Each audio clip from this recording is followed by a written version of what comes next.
গল্পের নাম তোমাতেই মুগ্ধ আমি, লেখিকা সামিয়া। পর্ব ১। রায়হানের গাড়ির চাকা মাঝপথে নষ্ট হয়ে যায়, আর এই সময়ে সে কোনো গাড়ি পাচ্ছিল না। কিন্তু তার খুব ইম্পর্টেন্ট একটা মিটিং আছে, সেখানে তার খুব তাড়াতাড়ি যেতে হবে। তাই সে ভাবলো যে সামনের দিকে হাঁটা শুরু করি, তাহলে নিশ্চয়ই কোনো গাড়ি পাওয়া যাবে। সেই চিন্তা ভাবনা করে রায়হান সামনের দিকে হাঁটা শুরু করলো। তৎক্ষণাৎ আচমকা তার সাথে একজনের ধাক্কা লাগে। ধাক্কা খেয়ে দুজনে মাটিতে পড়ে যায়। তারপর রায়হান চিল্লিয়ে উঠে বলে, ডিসগাস্টিং। রায়হান, এই মেয়ে, চোখে দেখো না নাকি?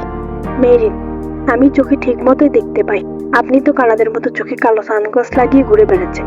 চোখে কালো সানগ্লাস লাগিয়ে ঘুরে বেড়ালে তো যার তার সাথে ধাক্কা খাবেন। রায়হান, ইডিয়েট একটা, দোষ নিজে করে আমার উপর চাপাচ্ছে। মেরিন, এই আপনি আমাকে ইডিয়েট বলেন কোন সাহসে? রায়হান, এই মেয়ে, গায়ে পড়ে ঝগড়া করছো কেন? সাহস তো কম না তোমার? মেরিন, আপনি তো আমার সাথে গায়ে পড়ে ঝগড়া করছেন। আপনি কি মন্ত্রী ম্যাজিস্ট্রেট যে আমি আপনাকে দেখে ভয় পাবো? রায়হান, আমি এই এলাকার চেয়ারম্যান শফিকুল চৌধুরীর একমাত্র ছেলে রায়হান চৌধুরী। সো সাবধানে কথা বলবে। মেরিন, তো কি হয়েছে? আপনি চেয়ারম্যানের ছেলে হয়েছেন দেখে কি আমাদের মাথা কিনে খেয়েছে নাকি? আজব তো। রায়হান, হ্যাঁ মেয়ে, সরো।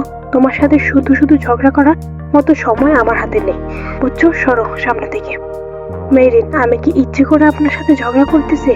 আপনি তো গায়ে পড়ে আমার সাথে ঝগড়া করাটা আগে শুরু করেছেন। আমারও না এত সময় নেই আপনার সাথে আজাইরা কথা বলার। রায়হান, ইডিয়েট মেয়ে একটা, আজকে যে কার মুখ দেখে উঠছিলাম মাবুদ। মেরিন নিজে ভুল করেছে আর একটা সরি বলারও প্রয়োজন মনে করলো না। কি মানুষ রে বাবা, এই জন্যই আমার বড়লোক ছেলেদের পছন্দ না। দূর। এই বলে মেরিন রাগে গজগজ করতে করতে কোমরে হাত দিয়ে চলে গেল।